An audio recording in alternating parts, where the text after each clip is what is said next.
Leadership, the action of leading a group of people or an organization. Sounds simple, right? It's not, especially during turbulent times. My name is Randall Palm, and over my 20-plus year career, I've been blessed to work with some of the great leaders in the industry. I've seen many leaders take teams and organizations to new heights, while others have struggled to empower, reward, and foster a culture of diversity and inclusion.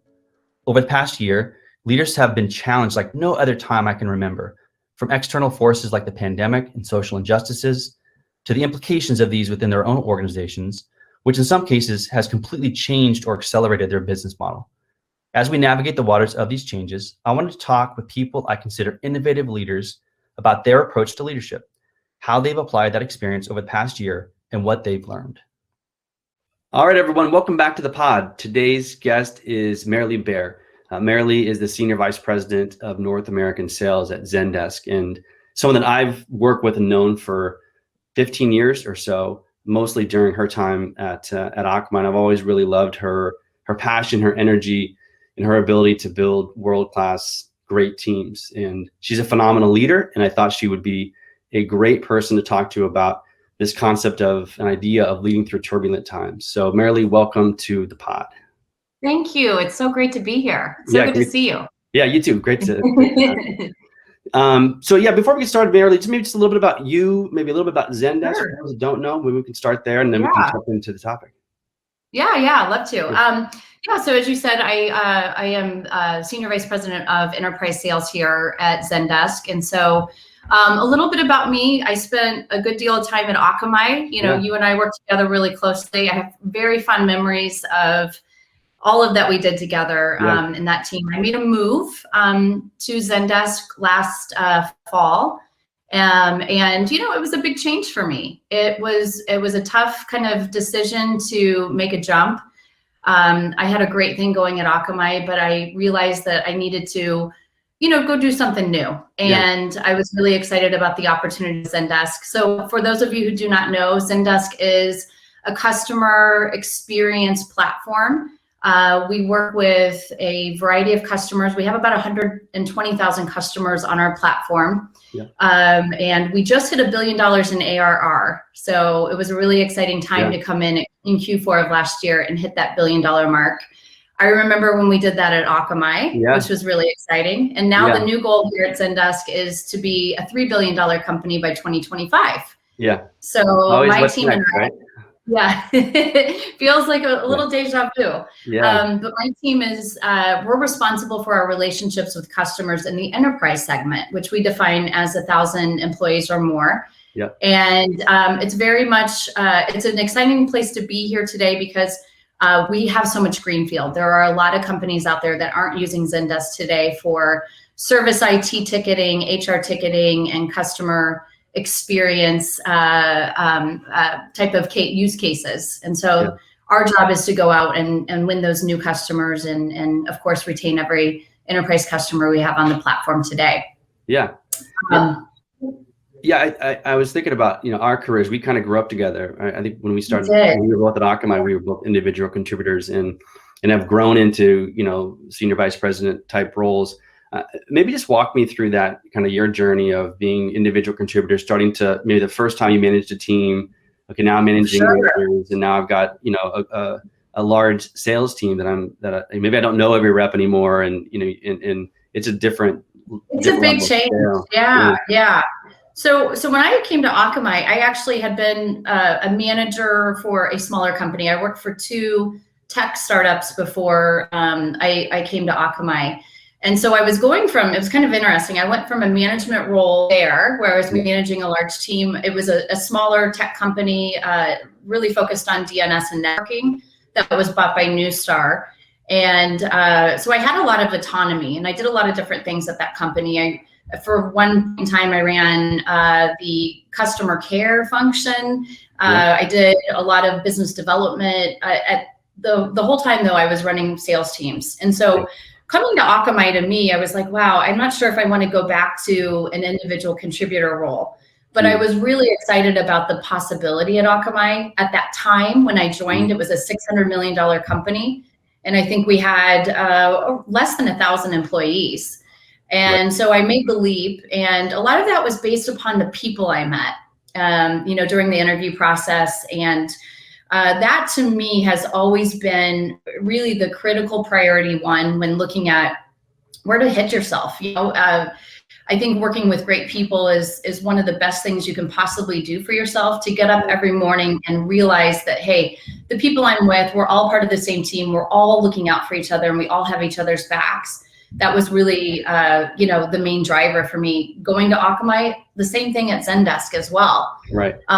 So, as I think back to 2007, when I started at Akamai, I joined the commerce team. Yeah. And we were really focused on, bringing on every retail customer on that Internet Retailer 500 list. Remember all the work we did? Yeah. You were a big part of that as well. Yeah. And so we focused in on that, and we had I think we had a really great run. We took that that commerce business. I'm trying to think of where it was when I exited, but we really grew the commerce business, and we made a name for ourselves in that market segment. Right. And so I had about 5 years, I think, as a sales rep, in a variety of roles, in a hunting role and in a farming role. And I loved it, but I really wanted to get back into management and eventually leadership. And so when I moved from Chicago, which is where I started with Akamai, back to the Bay Area, where I still reside today, I had the opportunity to take a leadership role as a frontline manager.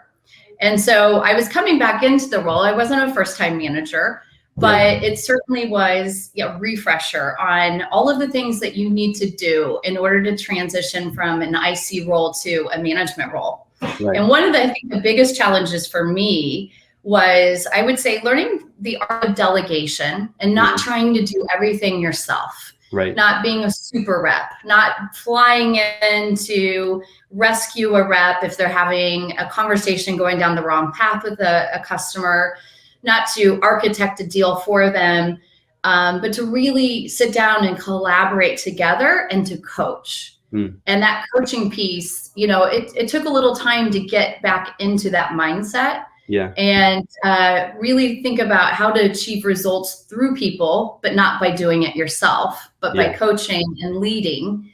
And I would say, that was a transition time for me. Yeah. I think in my past, as I look back, both personally and professionally, I've always been one to want to control the outcome.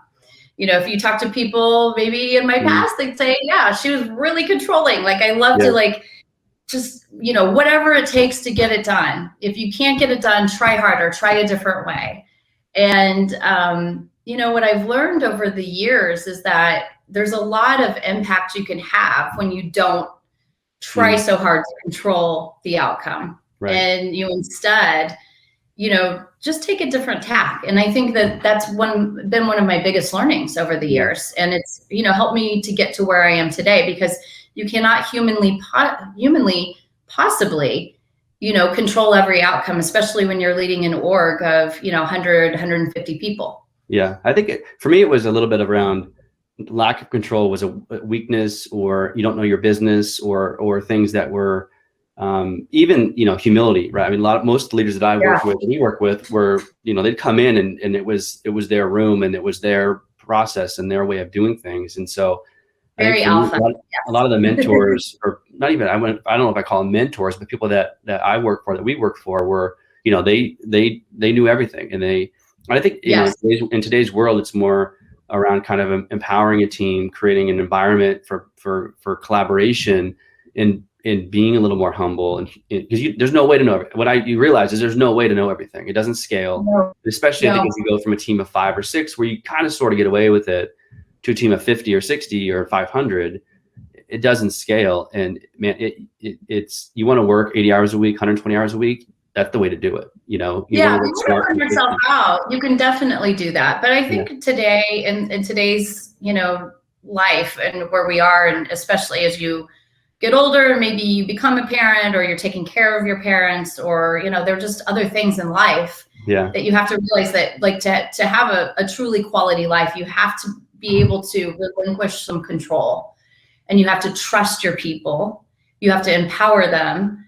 And, that has been a lesson, certainly in the last 5 years, I would say, going from first line leadership management to second line. And now I'm in a third line role, which, every time you become farther removed from the customer and farther removed from the front line, you have to think about, like, it's not so much about the tactical, it's about the strategic, it's about the long-term planning and laying the groundwork to be successful, whether that be from how you think about your people organization or the tools that you'll need to be successful. Certainly something I'm thinking about right now is we're a $1 billion company, and what will we need in 2025? We'll get that $3 billion mark.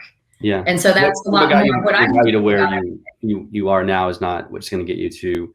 And I think this idea, I always thought, you read a book about empowering your team, you start to, do what the book says. And then there comes a point where you actually have to do it because you can't, you have to empower. And it's really amazing, I think, once you do that and kind of get over that hump, that hurdle as a leader, what cool things happen and how your team responds and how they take more ownership and accountability, and you see them really flourish. And I think once you start seeing your team, then they get promoted, they're doing amazing things, and you're like, wow, I don't think I would have. They start to become almost better than you, specifically at the function that they're doing. Like, I have people right now that run inside sales teams that are much better at that than I am. And it's awesome, but it's more about kind of what do they need to be successful, what rocks are in there, we need to move. And that's my value to them. It's not getting into the weeds anymore and understanding everything about what they do. And I think that's a really cool thing, as a leader, as you go higher up, kind of that empowerment piece becomes real, and you see the power of it, which is really cool. Yeah. It's really easy when you have the amount of experience, like you and me, we both have, 20 plus years of experience, and it's easy when a situation comes to you. Maybe one of your direct reports brings you a situation and, they need help, or it's not a great, whatever's happening is not great news, which happens a lot at this level, right? There is a tendency, I think, for a lot of people, myself included, to want to jump right in and offer the solution, remedy it right away. And what I've learned is it's best if I take a breath and I get really good at asking the right questions. Like the questions like, well, what would happen if we did this? What are the outcomes that we're looking for? What are the pros and cons? What do you think the impacts would be to our customer, to our people, to the business? And just opening that up to, and opening the situation up to questions versus answers and solutions, ultimately at the end of the day helps everybody learn and grow, and takes the pressure off of me to be the only one making the decisions. It's a much more democratic way to do business. And at the end of the day, I think it helps build muscle memory for our team, so they continue to grow in their own careers, and they grow in their decision-making capabilities. So take a breath. That's my hard to, kind of that advice monster, right? The first reaction is to fix. Like, I feel like sometimes I'm just fixing. And that's not really a fun job, to fix everything. And the other piece is, I think you feel when you come in and solve a problem, you feel good for like 2 seconds. And you're like, why couldn't they have solved that? I feel good, but that doesn't scale across every, a large team. Kind of change the conversation a little bit to this leadership through turbulent times. I know during COVID, you're still at Akamai, kind of COVID hits. Walk me through kind of how you approach that situation with your team. How did you, provide them some certainty in time of doubt? What were the things that you focused on, over those first couple of months when people were really kind of shook? Not that we're not still, and there's certainly places like India right now that are going through, some terrible situations. But how did you approach it? Did anything surprise you about how you dealt with it, or things that you maybe, would have done differently, or you did well? I think I used to be a person who would freak out about a lot of things, things would kind of like surprise me, throw me off. What I've learned as I've matured is I feel a lot more comfortable in crisis. I've been through some personal crisis. I've been through professional crisis. Right. I'm still standing. I'm actually better today than I was 5 years ago. Yeah. And so, I've had situations where, for instance, I've seen somebody die on the street of San Francisco, and a lot of people freaked out. There's a calmness that came over me. I don't know how or why. Yeah. The same kind of happened with COVID. I am a natural optimist. I typically see the good in things. I try to tease out the silver lining.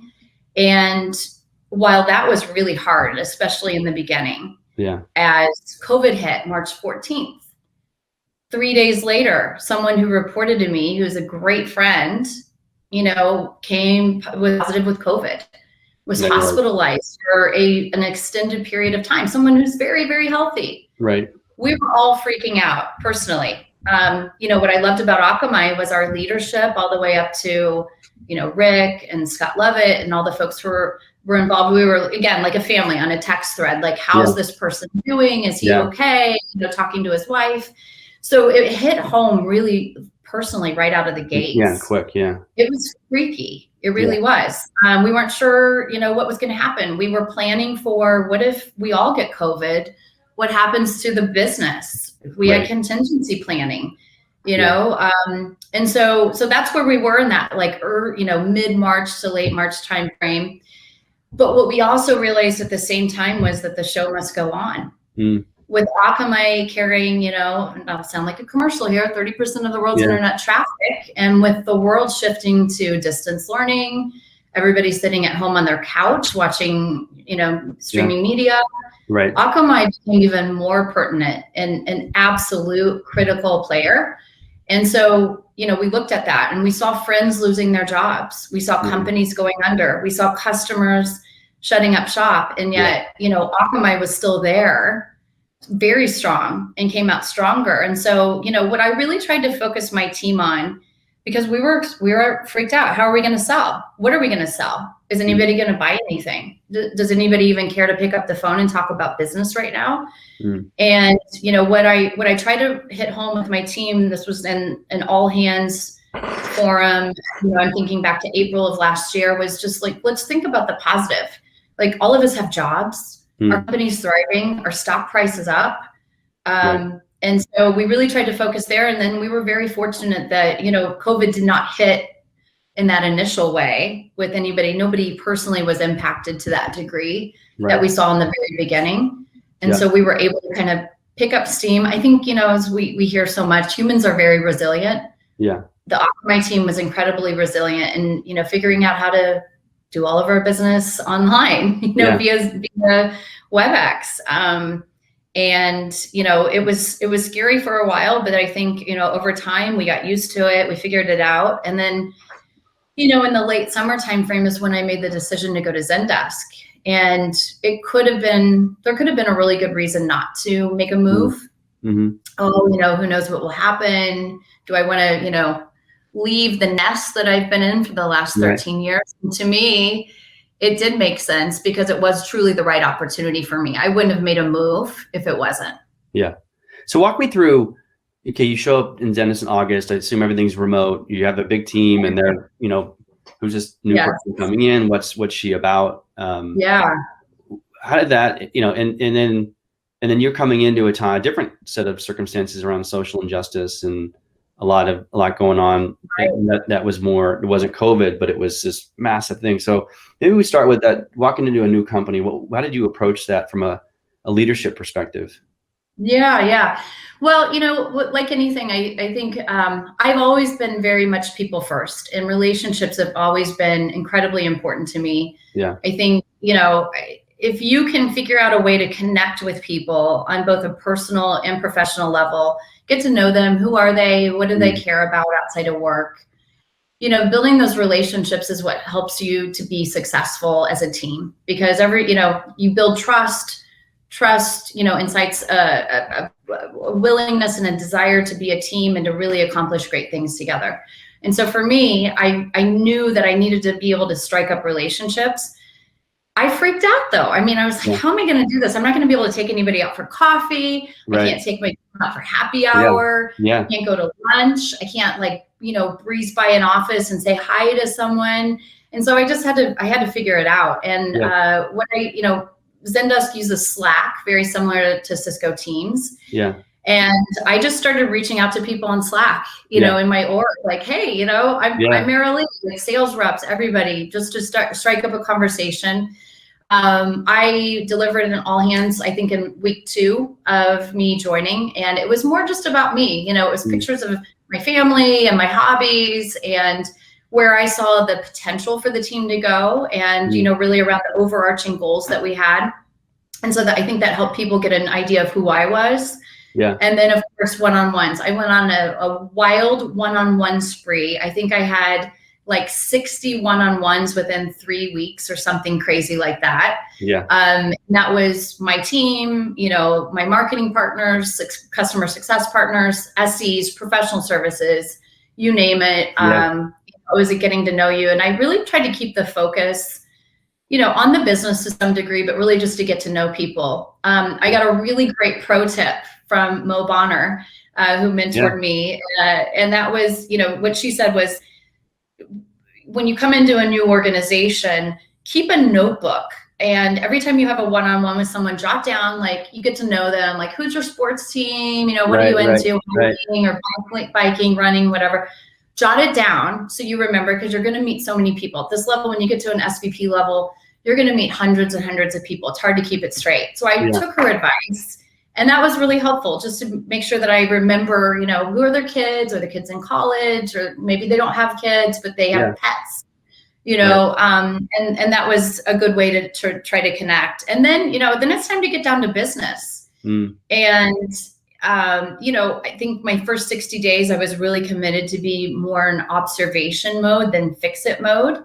Yeah. And I did come out of the gates with my ops team, really like wanting to kind of fix a couple of things. And lucky for me, I have great ops people here who were like really, really kind, cordial about it, brought me around, showed me a different way of doing things that works really well here at Zendesk, maybe differently than I would have done it at Akamai. And it was a really great lesson.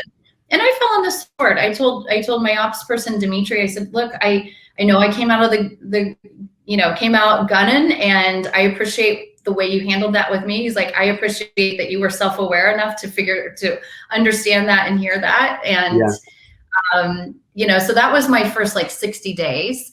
To date, I've met with 3 people in person. That is it. I still have a very remote team. I have one RVP in Philadelphia, one in Montana, and one here in the Bay I just hired. And so I'll meet her here soon. We are going to get together for lunch, but to date, we are still not back in the office, very similar to Akamai. So I am looking forward to the day to be with people. Yeah. How'd the observation period go? Was it hard to observe and not, it's easy to say, I'm going to sit back and just get to know everybody, get to lay the land. And I know that for a doer, someone who wants to jump right in. Reaction. I'm a roll up my sleeves. Yeah. So how did that? Yeah. It was a great lesson and exercise in what we just talked about a few minutes ago around not fixing, asking questions, coming from a place of curiosity, wanting to really understand the history. Why do we do it this way? What have we done in the past? What were the conditions at the time that we tried that? Why did we only try it for 3 months, for a quarter? Why didn't we why didn't we run it a little longer? And just asking those questions to really understand the full view. I took so many notes, Randall. I have 3 huge notebooks of just notes that I took over, and I still go back to those notes just for historical reference. And, it's kind of like being a detective. You're putting it all together and drawing your conclusions and trying to figure out how do you want to march forward. Yeah, I mean, it's super exciting to come into a new company, but I can only imagine it being how do you get past the overwhelmingness of it to balance that, getting to know the business and the people, and really committing to it before you jump in, but also then kind of say, okay, got it, let's go. And based upon those 3 books, here's what I thought I was going to focus on. Had 60 conversations. It tweaked a little bit, maybe it changed. Or I remember I've told this story when I picked up a team and I was flying, to India to work with them. And my wife, Erica, her company was reading this book called 5 Dysfunctions of a Team. I read it on the way over there. If you haven't read it, it's a kind of a linchpin leadership book. Right. And I remember going over there wanting to talk about, results, just we're going to, what we're going to do, the great things. and the bottom of the pyramid is trust, and it's really people, right? And I you don't have whipped out that. my deck before I got out there and realized very quickly that we didn't have any trust. People were pointing fingers, it was just not a healthy culture. And we spent the next 3 days just kind of focusing on that, and not the result, not the top of the fear. You do the bottom stuff, the other stuff kind of takes care of itself. Right. Yeah. And it was a really lesson for me of, you got to know your people. There has to be trust. There has to be, everyone has to be on the same page in order to be able to get to those places. And if you start at that, start at the result, and you kind of mentioned this earlier, if you start at the result, that's, you don't have any of those, the foundational stuff, it's not going to work, And so that was kind of a lesson I learned fairly quickly. And good thing I spent, 6 hours on that presentation, because I told him, I said, listen, I wanted to talk about this. It's really clear. I literally said, it's really clear that you all don't trust each other. And so we're going to spend time on why don't we, let's air that out and do a little design workshop. And what are the things, and kind of totally change the narrative. Talk to me a little bit about, social injustice. I know biases, and that's a real, for you personally, you spent a lot of time and reflection on that. And obviously there's a lot of things that have brought that to the forefront. And I know for me, that's been frankly a lot harder to deal with and create the space, or not approach it like COVID, which is here's the plan, and not have all the answers, because I've been through it 6 times. I mean, I'm a white 44-year-old male. I'm learning from other people, right? I don't have the answers and whatnot. And so maybe talk to me a little bit about that, with that, your perspective there. Because I know you spent a lot of time, we talked about this a little bit earlier, but you spent a lot of time kind of reflecting on that and kind of looking in the mirror a little bit, maybe around your approach. Yeah, absolutely. I think what you're probably referring to is just, over the last year, especially right now, we're just at the year, of George Floyd's death and murder. So the last year has been, there's been a lot that's happened, to humanity, to society. And I think when I look at, how Zendesk, and also how Akamai, what I've seen, with Akamai internal communications and internal communications at Zendesk, here at Zendesk, anytime there is something like that happens, whether it's, George Floyd or the recent attacks on the AAPI, population segment of our population, Zendesk always sends out corporate executive, either via Slack or email. And I think that's really important. One of our key company, sort of qualities is empathy. It's in our, if you go to the website, you'll see empathy, practice empathy, practice empathy, build relationships, and be humble in it, which is a combination of being humble and confident at the same time. Everybody who works at Zendesk knows those 3 things. When we interview people, to come onto our teams, that's part of what we score in our, workday. So I think that's important. But I think that there's actually something that's way more important as leaders, and that's not saying the right things or addressing, issues head on. It's not tapping, our underrepresented team members on the shoulder and saying, how are you doing? I think that's important. Yeah. All those things. But I think the single most important thing we can do as leaders, especially if we are white people, is we need to do the inner work to really understand how racism, which is there, we are all racist, how it has impacted us personally and how it impacts us in our professional lives and what we can do about it. There is so much to be done. And, there are a lot of tactical things that you can do. You can support Black-owned businesses. You can, make sure that when you are interviewing that you've, really checking your own biases. My team went through an unconscious bias workshop and training at the beginning of the year. It was something that I asked our HR and learning and enablement team to pull together, because I do believe that we all have those biases. Yeah. Whether or not, I have Black friends, you can say all that, yes, but it's all there. And so, for me, really unpacking my own white privilege and what that means, because we hear that a lot, is first of all, getting comfortable with being uncomfortable. When you sent me the little, email the other day that said, hey, Marilee, these are the couple of the things I think I want to talk about, a couple of bullet points. I was like, oh yeah, check that off. I can do that. Early learnings, early challenges. How did you get where you are? Check. Social injustice. Oh shit. Yeah. Who wants to talk about something that's kind of uncomfortable? Right. And then I said, you know what, Marilee, you need to talk about this, because if you're not talking about it, who is? And we all have that opportunity. We have an opportunity to learn. We have an opportunity to go inward. And so that's what I would say to the leaders and folks that are listening to this podcast is like, think about it. Like, what can you be doing? It's not enough to post a meme on Instagram, saying what you support, Black Lives Matter. Yes, that's great. It's not enough to, send out an email that says, hey, we denounce this, but you really have to think about that inner work. And until we all start doing that, and we all think about that investment we need to make, not just today, but it will be a lifelong assignment. It is a lifelong homework for all of us to do. And until we make that commitment, I don't think that we will see impactful change. Yeah. It's such a personal thing. I have 3 boys who are, high school, middle school, and what am I teaching them? What conversations are we having as a result of it, let alone, and I think it really kind of, leadership structures, I think are typically, leaders up here and everybody else falls in line. I think this is one where that goes away. Yeah. Like, just goes away. And it's really about just creating that forum and safe place to have healthy conversations around what you're seeing, and being really open and honest about yourself. And I think for leaders, that's hard to do sometimes, because you're supposed to. We don't want to be dumb. We don't want to say the wrong thing. I don't want to offend anybody. Right. I don't want to be, I don't want to be called out. I obviously none of us want to, but we have to be open to that, because we will say the wrong thing. The worst thing is to not say anything at all, because that makes you complicit, So you have to put yourself out there on a ledge. And a lot of us don't like to do that, because we've worked really hard to get to where we are. Nobody likes to look.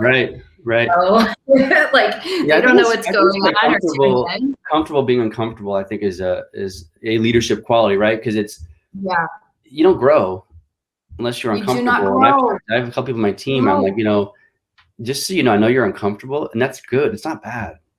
It's not a bad thing. I'm uncomfortable all the time. Like I'm putting myself in presentations and doing podcast and things where it's like, to your point, like, whoa, I'm not, I don't have every answer. What if I say the wrong thing? What if I goof up?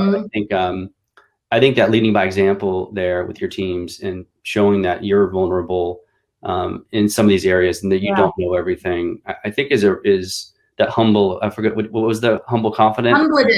Humbledent. That's a new one. I haven't heard that one. Yeah. I think it's a really. I think we probably have a trademark on it, so don't. Yeah, and I actually find that most people today that I look at and respect, that kind of embodies them. It's the everyone that knows everything and is almost overly confident.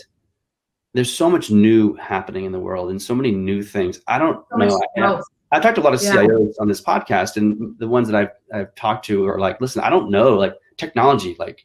There's a lot around cloud security. Like, I hire great people who know that stuff. Like, and it's just too much. There's so much. There's so much data. Yeah. And it's almost like if you don't, if you're not learning, the world just passes you by, right? And leaders that I think were really good leaders 10 years ago, in their process, and I can think of a few. I don't think it doesn't work today.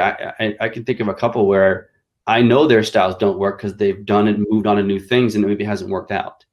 The drill sergeant, There's an evolution for sure. It's it's way better now. I think that the opportunity to be vulnerable. You think about all the Brene Brown, work that she's done around vulnerability and how that impacts people in the professional workplace. Yeah. And like being honest and authentic, and and I think about some of the leadership that we had. Right. I learned that authenticity. Like, it's okay to be who you are. Like, it's okay to be a little weird or be a little. We're a little bit too maybe a little bit too much. This is where you grow up and you go, okay, I like that, so I'm going to take that from that person. Right. I'm going to leave some of that. I'm going to take that from that person, and then you build your own. We realize it's like again, we've done a number of these interviews, and everyone's different. There are some kind of core themes like humble, vulnerable, confident. Those things kind of, are, but it doesn't mean everyone's the same. And I've had plenty of situations where I looked up to someone and tried to act like them in a meeting, and it falls. They can do it, I can't. You know, Right, right. I think that idea of this notion of being authentic. You know, I've had people. I promoted a guy from a manager to director, and you know, the previous director managed a certain way. It was very much, but now he's the director, and he's got to come in and be a different person. He's going to be more like the drills, you know. And he tried for. It was just. I'm like, what happened to you? Yeah, Like, you were a great leader with this, and now you got this bigger role. You're trying to be someone that you're not, which is really hard to do and not very fun. Yeah. And doesn't, you know, and people see through it very quickly. Right. It's very similar, Randall, like when you try to deliver a presentation that somebody else wrote for you versus the one that you know and that you wrote for yourself. Yeah. Yeah. I have like, you know, different. it's like, can you ghostwrite an email for me? And I'm like, I don't know why they asked me to ghostwrite it. I asked them to ghostwrite it because I just change it. Just change it anyways. Like, I would never say that, you know, that doesn't. I would never say that. Yeah. I communicate, I talk, and just tiny little things like that, you know, that I think just are important to spend the time, be yourself. And right. Again, it's hard to not be yours. I know one thing, it's hard, and it's hard to act like somebody else. Well, it's exhausting. Why would you want to be somebody else? Yeah. Well, that goes back to being confident in who you are and confident in that you're good enough, and that you're, Agreed. you know, and if you're learning and challenging yourself and getting uncomfortable, I think people in today's world, you know, I think most people appreciate that. I think some don't. Yeah. You know, the people that, you know, the cancel culture and some of that stuff around like, hey, you made a mistake, you're dead, you know, versus, well, I put myself out there and I messed up, like, you know. And so I think there's a little bit of that side of it, but I think people want to be motivated and want to be inspired, and I think they're motivated and inspired by people who challenge themselves and don't know everything, you know. And I think and are always growing. Yeah, I think that constant thirst for learning and for growth is one of the key indicators of success as a leader. Like, you have to always be hungry to know more and to be better. And whether that's, you know, just reading on the side or taking a class or going, you know, putting yourself out there, doing a podcast, doing a presentation, which I'm excited to get back to. Yeah. Presenting in person versus Zoom. Yeah. But I think that is, that's how you keep fresh. Yeah. And how you keep your mind stimulated. Yeah. No, good stuff. Yeah. So why don't we finish up with anything, you know, books, pods, things that you do to, you know, that you'd recommend to the listeners, that. Yeah, absolutely. I mean, just real tactically, as I was talking through my 60 days, my first 60 days at Zendesk, I thought about a book that I read. It's pretty popular. It's called The First 90 Days by Michael Watkins. Yeah. That was a great kind of guidebook for how to approach and how to size up the organization, like different ways to kind of measure and see where your new company is in relation to, you know, people, process, the politics, culture, how decisions are made. And that was really eye-opening. I would suggest that for anybody moving from company to company, or even if you're going in from one organization internally to another. I know Leela read it when she took on her new role. Well, not right now. One of the outputs of COVID is, you know, there's these external things that happen, COVID being one. I don't know any company that hasn't had some level of, maybe not a reorg, but like a shift in business because of it. Whether you're a retailer, you're a technology company, you're fintech, you're, you know, brick and mortar. I mean, everyone's affected by it. And so, like, when the dust has settled a little bit on, okay, this is now where we're at, you know, this thing accelerated our digital transformation, we got to pivot and go. People are in new roles with, you know, and typically the ones that challenge themselves are running those teams. But I think even within a company, any company right now, there's major change going on, getting to 3 billion. Right? Like, exactly. There's so much. Yeah. And every day is a new day. So I would say that. The other one that I would recommend, you know, is if you're thinking about like social injustice, racism, and really wanting to explore is So You Want to Talk About Race. So a lot of people have probably heard of this book. It's been, I think, a bestseller. This one is really good. It asks a lot of questions, like the questions that you're too afraid to ask out loud. That you would normally just Google. It's all right here. So I would say that's another great one. And then a classic, you know, I think we all received a copy of From Good to Great Yeah. by Jim Collins when Yeah. we joined. I still think that is a great book. And the reason why is the whole premise is you have the right people in your organization, the rest follows. So it's get the right people on the bus. And that has always been my strategy in business, is to create and build and mentor and coach and help grow really high performing teams of high quality people who all have, that same, a mindset for excellence. They don't all have to have the same mindset, but a mindset for excellence. And so I would say revisiting that one is really good. Especially as companies, you're looking to scale or build your team. That's a great book as well. Yeah, there's definitely some tried and true thing. And then, how do you get from good to great? And then, I think for not for us, I think we're a great company. How do we stay there? Because that's the other part is like, it's hard to stay great. And especially in this day and age where, there's so much, the pace of innovation, the 1 to 3, there's always that next target. And, it's the company looks a lot different at 500 million than it does $1 billion, than it does 3, than it does 5. And it's how do you, like for us, and how do we not let 3 billion become a big process heavy company that can't move very fast? And that there's different things that you need to do, different agility. Different skill sets to bring in, different things to consider, and whatnot. And those are all. I think those are all great. I'll have to check out the first 2. I don't think I've read, so those are good ones to read. So Marilee, it's been awesome talking to you. It's always fun. I always so fun. Like getting the band back together. I know. I am looking forward to a reunion at some point. So thanks very much for your time, and hopefully everyone appreciates your input. So thanks very much. Have a great rest of your day. Okay, you too.